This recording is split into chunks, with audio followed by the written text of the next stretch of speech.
एक बुढ़िया थी जिसके एक पुत्र था। दोनों ही निर्धन थे और बहुत ही कठिनाई में जीवन व्यतीत कर रहे थे।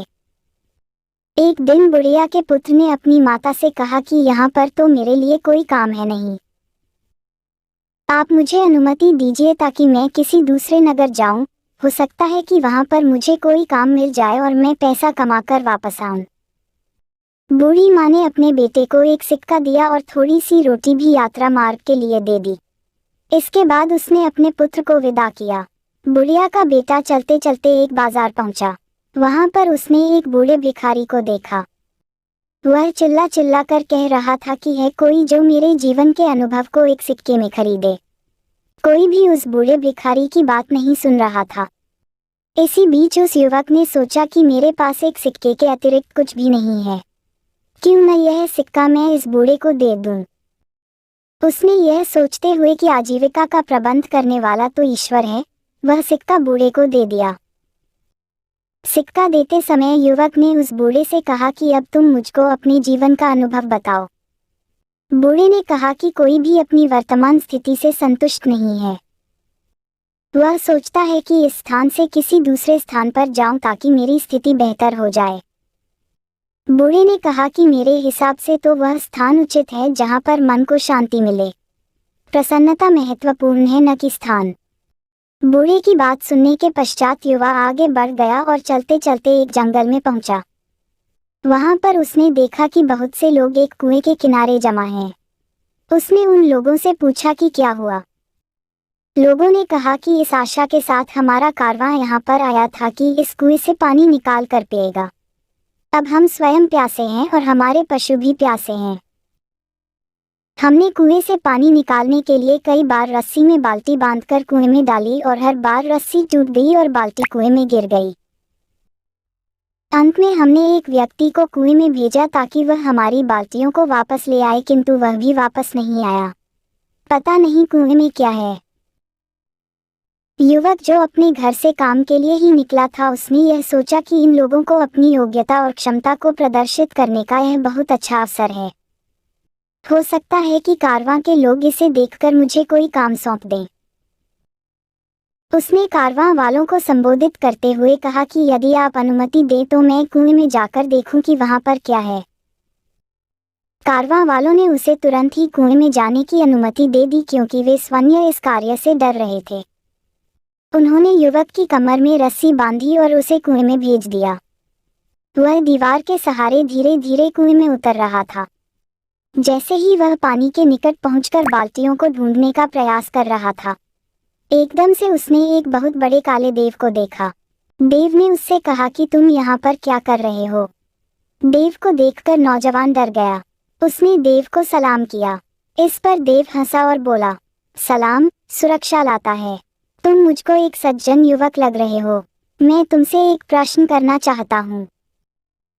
यदि तुमने मेरे प्रश्न का सही उत्तर दे दिया तो मैं तुम्हें यह अनुमति दूंगा कि कुएं से पानी लेकर सुरक्षित वापस चले जाओ। यदि तुमने मेरी बात का सही उत्तर नहीं दिया तो मैं तुमको भी उन्हीं लोगों की भांति यहाँ पर बंदी बनाऊंगा जो तुमसे पहले यहाँ पर आए थे। ऐसे में युवक ने सोचा कि तुम्हें क्या परेशानी थी जो यहाँ पर आए, लेकिन अब इन बातों से कोई लाभ नहीं था। अब मुझको ईश्वर पर भरोसा करते हुए देखना यह है कि इस काले देव ने क्या सोच रखा है। यह सोचते हुए उसने देव से कहा कि ठीक है, मुझको तुम्हारी बात स्वीकार है, तुम अपना प्रश्न पूछो। देव ने युवा से कहा कि यह बताओ कि खुशी कहाँ है। देव का प्रश्न सुनकर युवा ने कहा कि मालूम है कि खुशी तो धरती पर ही है। फिर उसने सोचा कि यदि मैं उसको यही उत्तर दूंगा तो हो सकता है कि उसे बुरा लगे, क्योंकि उसका घर तो अंधेरे कुएं में है।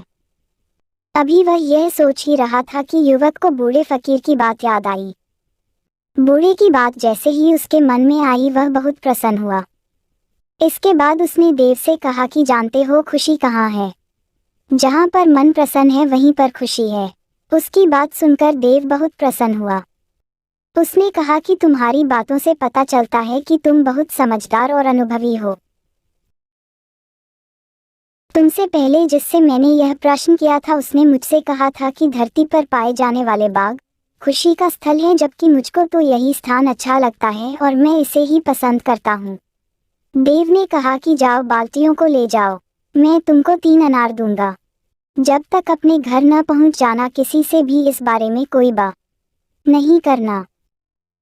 युवक ने देव का आभार व्यक्त किया, बाल्टियों को पानी से निकालकर एकत्रित किया और उनको पानी से भरकर वापस ऊपर भेज दिया। उसके बाद वह भी कुएं से सुरक्षित वापस निकल आया। बाहर आने के बाद उसने देव की कहानी कारवां वालों सुनाई, किंतु अनार के बारे में उसने उनसे कुछ भी नहीं कहा। कारवां वालों से उसका आभार व्यक्त किया। फिर युवक कारवां के साथ अपने नगर वापस आ गया। जब वह अपने नगर पहुंचा तो कारवां वालों ने उसे एक गाय और भेड़ उपहार स्वरूप दी। उन्होंने कहा कि हम कुछ समय तक तुम्हारे नगर में रहेंगे। जब हम यहाँ से वापस जाएंगे तो तुम भी हमारे साथ आ सकते हो और हमारे लिए काम कर सकते हो। इसके बाद युवक ने कारवां वालों से विदा ली और अपने घर की ओर चल पड़ा। अपने पुत्र को देखकर उसकी माता बहुत प्रसन्न हुई। उसने कहा कि बहुत अच्छा हुआ कि तुम आ गए। मुझको तो आशा नहीं थी कि तुम इतनी जल्दी वापस आ जाओगे। युवक ने कहा कि ईश्वर ने मेरी सहायता की। अब तक मुझे एक गाय और एक भेड़ उपहार में मिल चुकी है। कुछ दिनों के बाद अब मैं कारवां वालों के साथ उनके नगर जा सकता हूँ और उनके लिए काम कर सकता हूँ। रात को माँ और बेटे ने खाना खाया। माँ थकी हुई थी अतः जल्द सो गई। युवक ने अपनी जेब से एक अनार निकाला और उसका एक टुकड़ा काटा। अनार के दाने बहुत चमक रहे थे, जो जगमगाते रत्न की भांति थे। युवक को पता चला कि अनार के दाने बहुमूल्य रत्न हैं। यह जानकर वह बहुत खुश हुआ। वह कारवां के साथ यात्रा पर नहीं गया।